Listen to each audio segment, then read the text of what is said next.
the nuclear threat.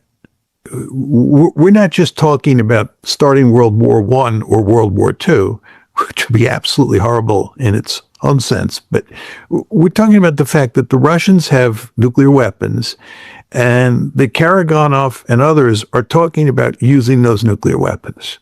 It's very important to understand that. So once you begin to go up the escalation ladder, everybody understands that at some point up there, it's hard to figure out, exactly where that point is. Your eyes are closed and you're feeling your way up the escalation ladder, right? But somewhere up that ladder is nuclear use. On one of the rungs is the use of nuclear weapons. And everybody, or almost everybody, is going to want to avoid that. This is what Karaganov understands. The mere threat of nuclear weapons will have huge deterrent value. And I think he's correct in that regard, because we don't want to get incinerated. And what Karaganov is talking about and others are talking about is, getting out on the slippery slope. And once you're out on the slippery slope, who knows how far you're going to slip. Right. Again, we're on the escalation ladder. You can't see for sure where you're going. Your eyes are closed, right? You're feeling your way around in the dark, and nuclear weapons may be used. So the argument here is that once you start up the escalation ladder, the incentives for everybody to put an end to it very quickly are very great. Yeah, so that's why I see the logic in the strike against a NATO country, not because this is low risk, but doing nothing now. It seems like this is even greater risk because the Europeans already told us where they're going to take this. We want to bring the war to Russia. We're going to mass produce long-range missiles and drones to strike deep inside Russia. This is essentially what we're going to do. And they've shown now with this attack on Moscow that this is what they're planning to do. So not doing anything now, it seems almost more reckless than striking NATO, which shows how horrific situation we got ourselves into. That being said, I did want to pivot a bit though towards another horrible war which seems to get out of control, which is Iran. From what I understand, after China, there was no meaningful changes. The Iranians don't accept American proposals. The Americans don't accept Iranian proposals. And there's many now warning that a war could be mere hours away, or 24, 48 hours. How do you see this situation developing?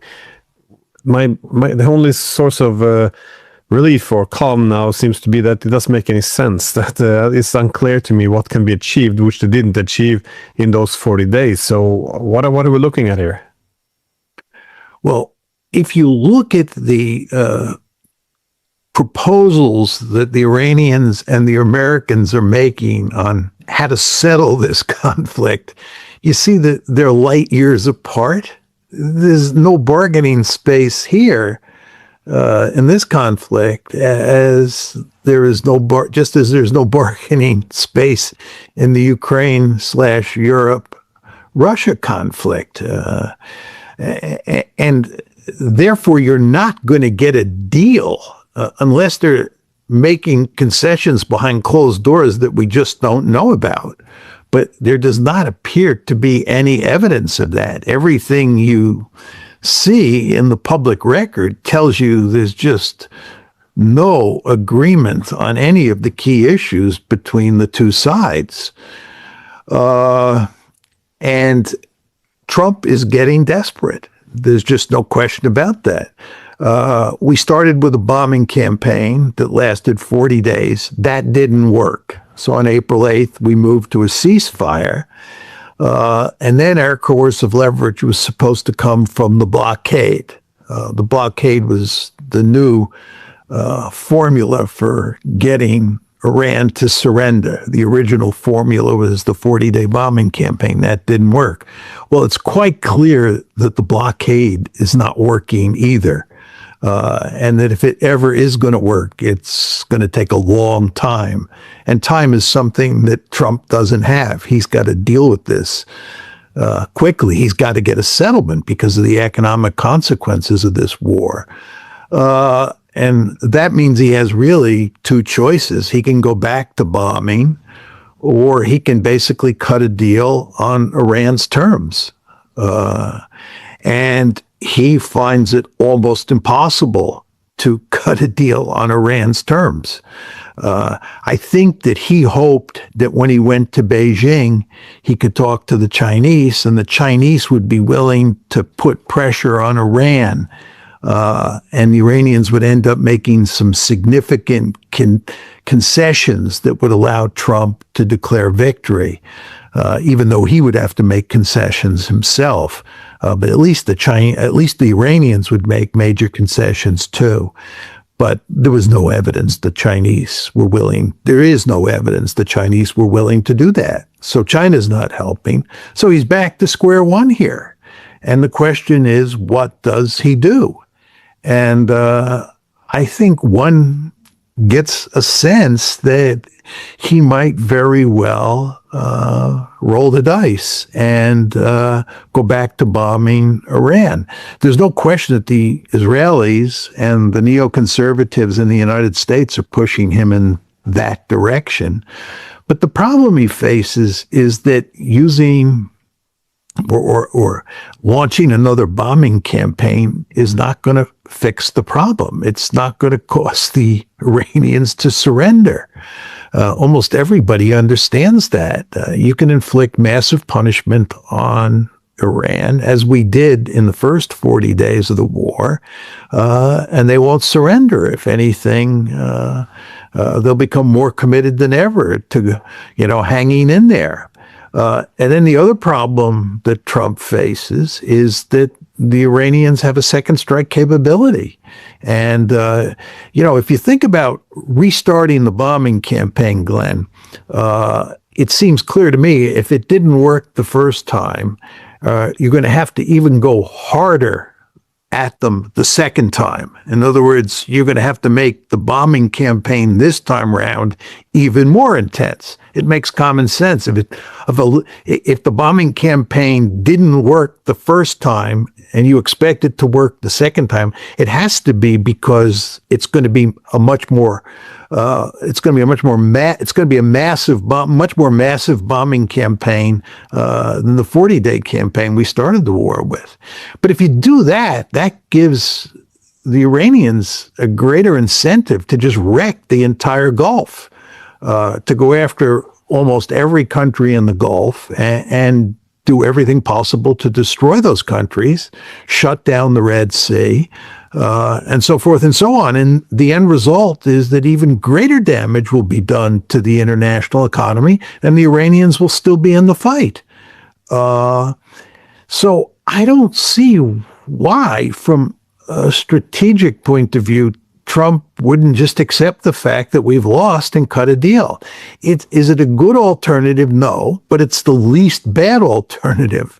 Going back to bombing and launching a more massive bombing campaign that we did last time, it's not going to solve the problem. It's just going to make it worse, as I said.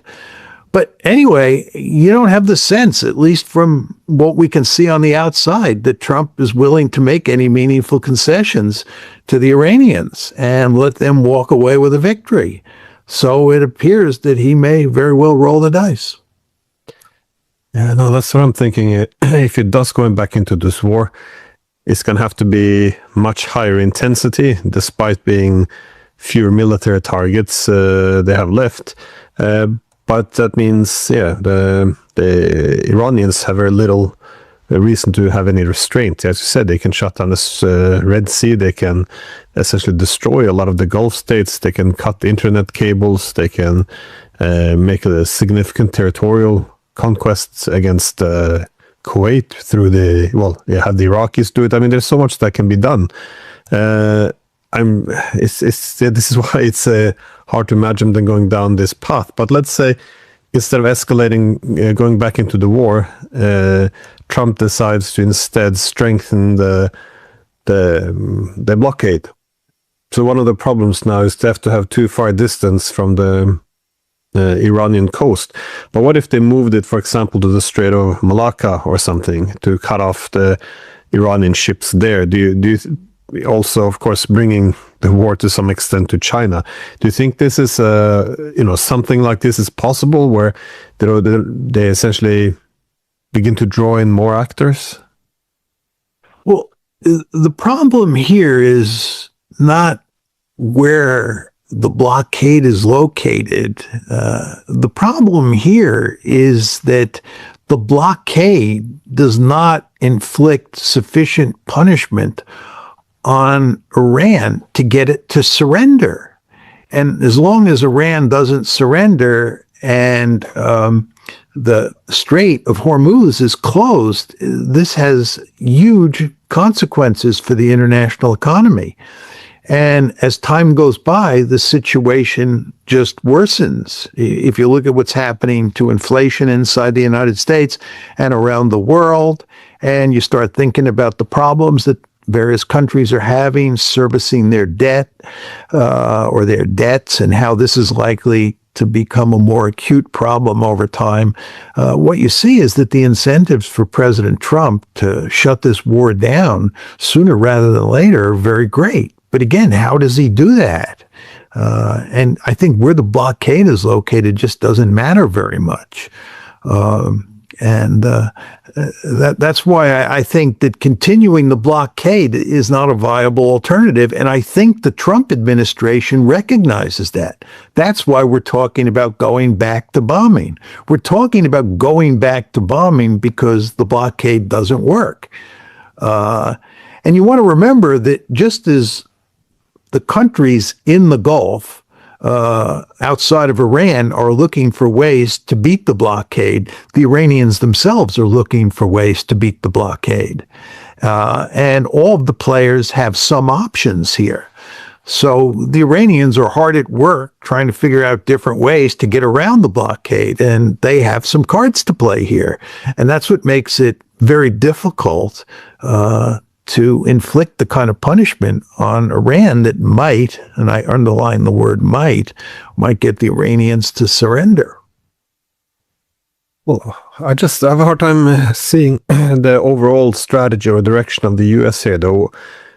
Where exactly are they going? Because we were told in the National Security Strategy of 25 that the US was likely heading in a more adjusting to a multipolar distribution of power. Now we see a lot of these wars, they seem to have a objective of restoring primacy for no good reason. A lot of the relationships have been spoiled, for example, with the Europeans, the East Asians, the Gulf states are probably accidentally so, but international law is falling apart. No one's trusting diplomacy anymore. This is a key problem for the Iranian and the Russian side, is they wouldn't actually trust anything, not just at the US side, but the Europeans as well. So how do you, if you take a step back looking at all of these conflicts at the same time, how do you think the US will adjust to this? Because at one point I thought that the US could flip this to an opportunity. It could just argue, well, whenever we wanted to get out of the Middle East anyways, we're going to pivot out. The Europeans, they didn't help us, we'll go away from Europe too. And they can they could essentially make this adjustment to multipolarity, but it doesn't seem this is the pathway. So where is the US going here, though? Well, with regard to Europe, what the United States is doing is shifting the burden of dealing with the Ukraine conflict onto the shoulders of the Europeans. And the United States is doing everything it can to wean itself off that conflict, let the Europeans handle it. With regard to East Asia, it's quite clear from Trump's recent trip to Beijing that what he's doing is going to great lengths to make sure that there's no crisis in East Asia, and certainly no war in East Asia involving the United States. That would be a total disaster for the United States, certainly at this point in time. And that brings us to the Middle East. This is where we are deeply involved in fighting a war. Again, we're not fighting the war in Ukraine. The Ukrainians are fighting the war, and we've been helping them for sure, but we're not doing the actual fighting. And certainly we're not doing any fighting in East Asia, thankfully. But the place where we are doing the fighting is in the Middle East. This is the Iran war. And the question is, what can we do to get out of that?